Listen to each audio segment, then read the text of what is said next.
And I appreciate you convening this very important hearing. It's really a scene-setting hearing for us here on the Energy Committee.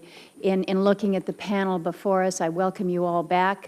Recognize that this is a welcome back. We're almost on to Groundhog's Day here, and I would suggest that this is not going to be a repeat of what we heard from last year. As the Chairman has noted, there has been a lot that has changed from the last time we convened. The conventional wisdom here is that this Congress cannot accomplish any major energy legislation now that we are full-on into an election year. I think that would be a disappointing finish for us, but it doesn't mean that the rest of the energy world is going to be grinding to a halt. Decisions are still being made, or perhaps not being made, on a daily basis about where energy can be developed, who's going to buy it, how it will be transported.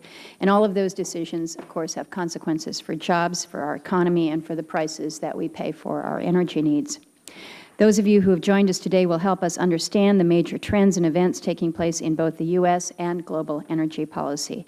And whether we're talking about China taking its first steps toward proving up its shale gas resource, which by some estimates is even larger than our resource here in the United States, or whether we're talking about the Strait of Hormuz, where there are a number of somewhat unforeseen circumstances, I think we would all acknowledge that they could have impact on the everyday lives of Americans.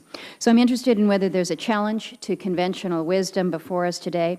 I can tell you that when oil prices peaked at $147 per barrel back in 2008, we here in Congress talked a lot about it, but you didn't see much in terms of policy changes. We should take a lesson from that experience and recognize that times of relative stability are an opportunity to recall what we said in times of crisis. It's times like now when we're able to have a more reasoned discussion that I believe we should seek to develop a coherent policy and then act on it.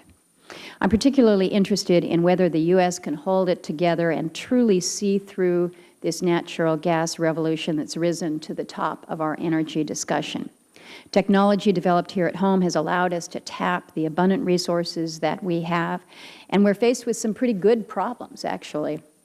What to do with all the gas, how to handle its rapidly expanding development in a sustainable way, and how to keep growing in this space without self-destructing through the misguided regulatory or fiscal policy reactions.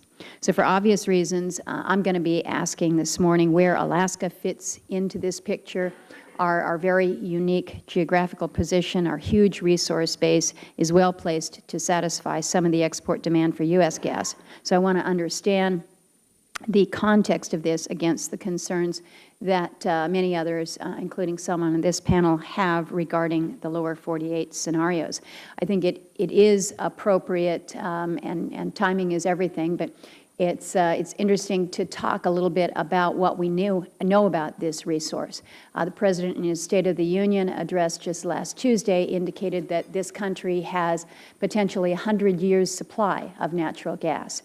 In your new estimates, the Marcellus Shale, which we previously thought held enough gas to meet the entire nation's demand for 17 years at current consumption rates, has now been revised downward to a 6-year supply. So it seems like, the numbers are all over the place. I think it speaks to the fact that you've got changing technology, you have increased exploration that allows us to understand a little bit more about what we're looking at in terms of the reserves, but it does go to the heart of what you all deal with, and that is understanding the numbers, understanding what we're dealing with in terms of supply.